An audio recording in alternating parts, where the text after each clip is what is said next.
Hello everybody, welcome back to Kingdom of Learning. So actually you all know that very difficult times are going on. Everywhere there is lot of crisis, like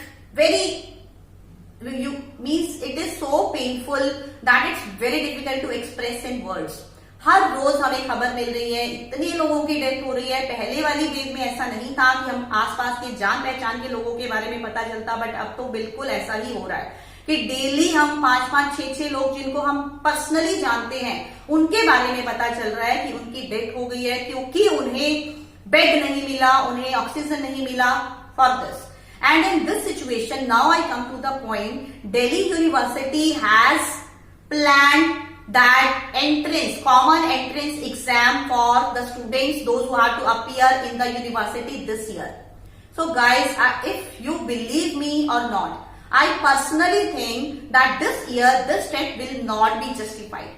क्योंकि क्या है कि last year बहुत सारे बच्चे ऐसे थे, online जो एडमिशन प्रोसेस था लास्ट ईयर का वो बहुत ही ज्यादा कंफ्यूजिंग था, जिसकी वजह से बहुत सारे बच्चे ऐसे थे या तो उनको कट ऑफ में आया नहीं था नाम, या फिर कोई डॉक्यूमेंट्स में वजह से वो एडमिशन नहीं ले पाए थे.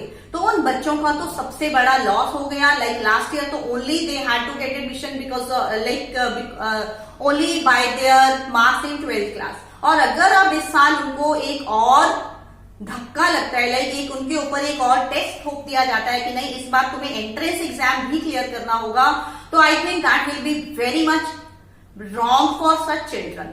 एक तो ये बात है कि उन बच्चों के साथ जस्टिस नहीं होगा. दूसरी बात ये है कि इस सिचुएशन में जहां पर बहुत ही बुरी तरह से लोगों की जान जा रही है and all the people are they are so much you can say everybody is tormented, everybody is disturbed. भले ही कोई ठीक है, कोई बीमार है, हर कोई परेशान है. अभी हम अगर ठीक भी हैं तो हमें इतने लोगों के बारे में सुनने को मिल रहा है तो हम इतने परेशान हैं. But if you are college students, if you are 12th class students and you are waiting कि अभी आपका सीईटी भी होना है, जिसकी डेट भी इवन ये बता दिया गया है कि जून में आ जाएंगी, तो 12th क्लास के जो बच्चे हैं उनके ऊपर तो आई थिंक ये डबल वाला प्रेशर है, क्योंकि एक तो उनके एग्जाम अभी तक नहीं हुए, दूसरे उनको सीईटी देना पड़ेगा, उसका प्रेशर. तो वो बच्चे बिल्कुल कंफ्यूज हैं कि क्या करें क्या ना करें. तो guys, this is my personal request to the authorities कि this year there shouldn't be any new initiative. आपको न्यू एजुकेशन पॉलिसी स्टार्ट करनी है, but I think they should wait for things to be normal, because this is not the time to introduce anything new. क्योंकि last year जब online admission हुए थे उसमें ही आप सबने देख लिया था कि कितनी बुरी हालत थी, बच्चे, टीचर, सब लोग कितने परेशान थे.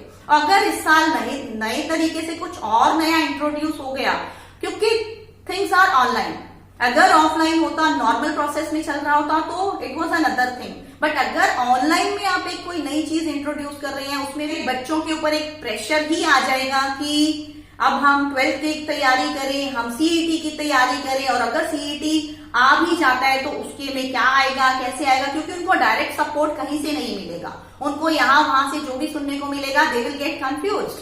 So this is my humble request to UGC not to have the CET this year. Guys, if you agree with me, if you also think the same way, please share this video and please just leave a comment whether you agree with me or not, कि आप क्या CET के favour में हैं या नहीं हैं.